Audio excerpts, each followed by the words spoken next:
Assalamualaikum warahmatullahi wabarakatuh. Perkenalkan, nama saya Medu Yuliana, NIM 24477110004 dari Prodi Pendidikan Olahraga. Di sini saya akan mempresentasikan PPT mata kuliah Profesi Keguruan dengan dosen pengampu Dr. Dian Eka Indriani, SE MPD. Materinya Pendidikan Nasional Ki Hajar Dewantara yang memiliki latar belakang kondisi pendidikan zaman kolonial. Pendidikan hanya untuk kalangan bangsawan, pejabat, dan orang kaya.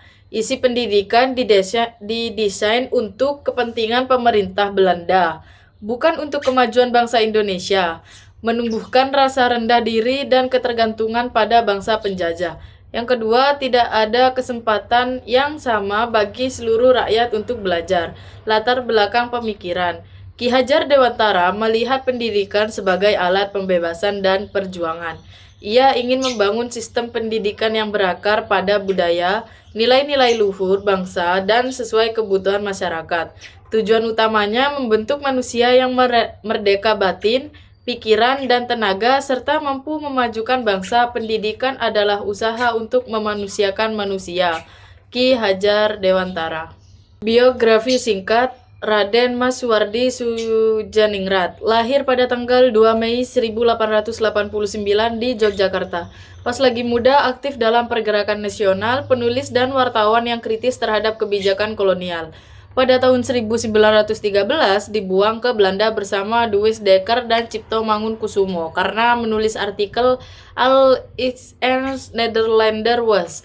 Selama di pengasingan mempelajari ilmu pendidikan dan sistem pendidikan Eropa. Tahun 1922 mendirikan perguruan taman siswa sebagai wujud perjuangan di bidang pendidikan.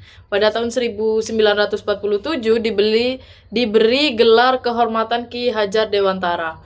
Beliau wafat pada tanggal 26 April 1959, ditetapkan sebagai Bapak Pendidikan Nasional dan Pahlawan Nasional. Konsep dasar pendidikan. Pendidikan adalah tuntunan di dalam hidup tumbuhnya anak-anak. Artinya, menuntun segala kekuatan kodrat yang ada pada anak itu, agar mereka sebagai manusia dan sebagai anggota masyarakat dapat mencapai keselamatan dan kebahagiaan yang setinggi-tingginya. Inti pemikiran. Yang pertama, berpusat pada anak. Jadi, setiap anak memiliki bakat, minat, dan potensi yang berbeda. Harus dikembangkan sebagai kodratnya. Yang kedua, harmoni alam dan budaya. Jadi, pendidikan tidak lepas dari lingkungan alam dan nilai-nilai budaya bangsa. Dan yang ketiga, keseimbangan. Mengembangkan aspek jasmani, akal, dan rasa secara seimbang. Yang keempat, pendidikan untuk semua. Jadi, tidak ada perbedaan perlakuan berdasarkan status sosial, suku, agama, atau kekayaan. Pusat pendidikan. Yang pertama itu dari keluarga, yang kedua sekolah, yang ketiga masyarakat. Prinsip utama pendidikan. Yang pertama ing ngarso sung tulodo, yang kedua ing madya mangunkarso, yang ketiga tut wuri handayani. Tujuan pendidikan nasional. Yang pertama, merdeka batin. Jadi memiliki keyakinan, nilai, dan prinsip hidup yang kuat. Tidak mudah dipengaruhi hal-hal negatif.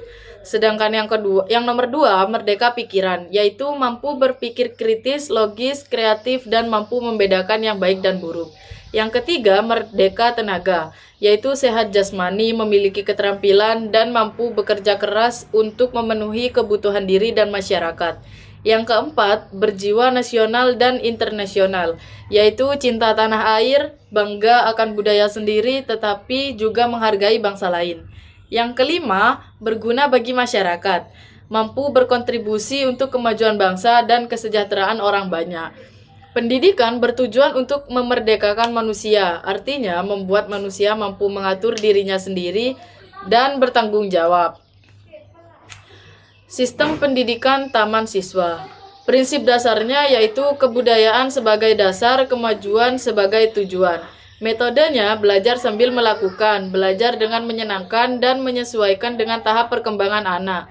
Kurikulumnya menggabungkan ilmu pengetahuan umum, budaya Indonesia, keterampilan hidup, dan pendidikan karakter. Tidak ada diskriminasi atau dapat diikuti oleh semua lapisan masyarakat. Biaya disesuaikan dengan kemampuan orang tua. Nilai yang ditanamkan yaitu gotong royong, kesederhanaan, kejujuran, dan cinta tanah air. Institusi ini menjadi bukti bahwa sistem pendidikan berbasis nilai bangsa maupun mencetak generasi yang cerdas dan berkarakter. Relevansi di masa kini, yaitu kesesuaian dengan kebijakan nasional. Tujuan pendidikan dalam Undang-Undang Sisdiknas Nomor 20 Tahun 2003 yang berisi membentuk manusia yang beriman, bertakwa, berakhlak mulia, cerdas, kreatif, mandiri, dan menjadi warga negara yang demokratis serta bertanggung jawab. Yang pertama, konsep Merdeka Belajar yang digagas Kementerian Pendidikan merupakan kelanjutan dan pengembangan dari pemikiran pendidikan merdeka Ki Hajar Dewantara. Pendidikan karakter, budaya, dan penguatan peran keluarga dan masyarakat dalam pendidikan. Manfaat untuk abad 21 membantu mengatasi dampak globalisasi, arus informasi, dan perubahan sosial, yaitu menyeimbangkan kemajuan ilmu pengetahuan dan teknologi dengan nilai-nilai kemanusiaan dan budaya, membentuk generasi yang kritis, kreatif, dan berkarakter. Kendala dan tantangan implementasi. Yang pertama, perubahan nilai dan budaya. Yang kedua, fokus pada nilai akademik. Yang ketiga, kesatuan 3 pusat pendidikan. Yang keempat, keterbatasan sumber daya. Dan yang kelima, pola pikir tradisional. Kesimpulannya, yang pertama, Ki Hajar Dewantara merumuskan sistem pendidikan yang lahir dari semangat perjuangan, bertujuan memerdekakan manusia dan bangsa dari keterbelakangan dan penindasan. Yang kedua, pemikirannya menekankan pada pengembangan potensi sesuai kodrat anak, berakar pada budaya, dan melibatkan seluruh lingkungan pendidikan. Yang ketiga, prinsip-prinsipnya telah menjadi dasar dan identitas pendidikan nasional Indonesia dan terus dikembangkan hingga saat ini.